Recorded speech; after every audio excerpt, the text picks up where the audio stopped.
And what if they started adjusting their strategies?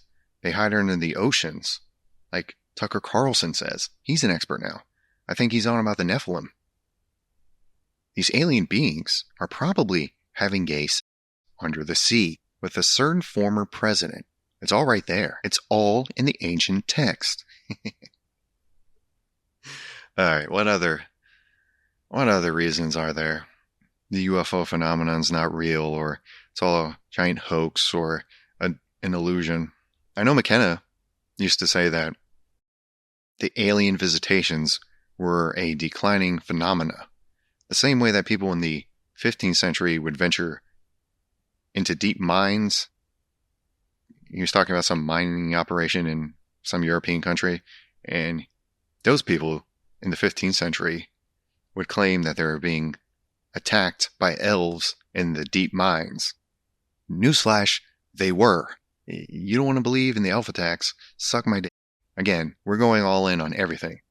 But then McKenna's like, oh, well, these reports had all but vanished by the 16th century because going into those deep mines had just become mundane.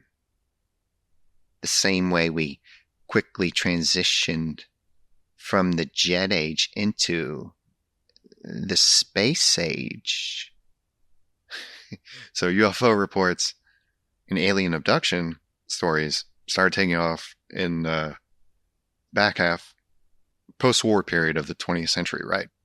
Then I guess by the early 90s when he recorded that talk, they were, I suppose they started falling off. Those topics had also become mundane, like the elves attacking people. So alien abductions and UFO sightings started falling off rapidly. I don't know if that's still the case. I don't know if there was a comeback or what. But I guess that was recorded before the Phoenix fucking lights. Terence, what do you say to that? So that's the kind of explanation for the meme that the government revealed, or they began taking seriously these crafts and all this phenomena, and nobody cared. That's the meme. No, the government revealed that aliens exist and nobody cares. Everyone had already accepted the idea of the alien, and it's been represented too many times in media, so it's just like, whatever, who gives a fuck?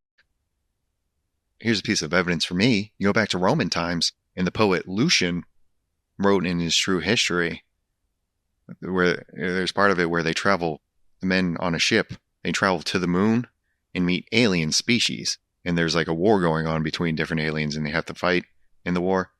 And he says that these aliens had like did copulation on their legs. That's how. And they had hairless calves. So I guess they had a pussy hole on their legs, but they were all men. All the alien species were men. And one species of those moon aliens had no intestines, just sort of a stuffing of straw or something like that, I think it was. Now maybe you can say Lucian was doing satire. Or if my theory is correct, my alien theory is correct, he was straight up telling us that there's a race of homosexual aliens on the dark side of the moon. Perhaps that is the real moon landing hoax, not the Apollo 11. And that's what's being hidden from us. Gay aliens on the dark side of the moon.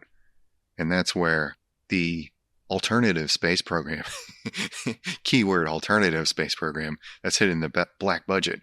So when they talk about they're building a space on the dark side of the moon with black budget funds, keep in mind what those people mean is that the elites, the politicians, the deep state, they're flying to the moon because they're building a hotel, some sort of love resort to go fuck the hairless calves of the alien species that Lucian talked about way back 2,000 years ago. So take that to the bank. I want to believe this happened. I have a poster. I'll make a poster like Fox Mulder's X-Files, I want to believe. And it'll just be a bunch of guys from Earth with fucking moon alien legs on the dark side of the moon at some sort of gay resort. Fire Island, Fire Island in space.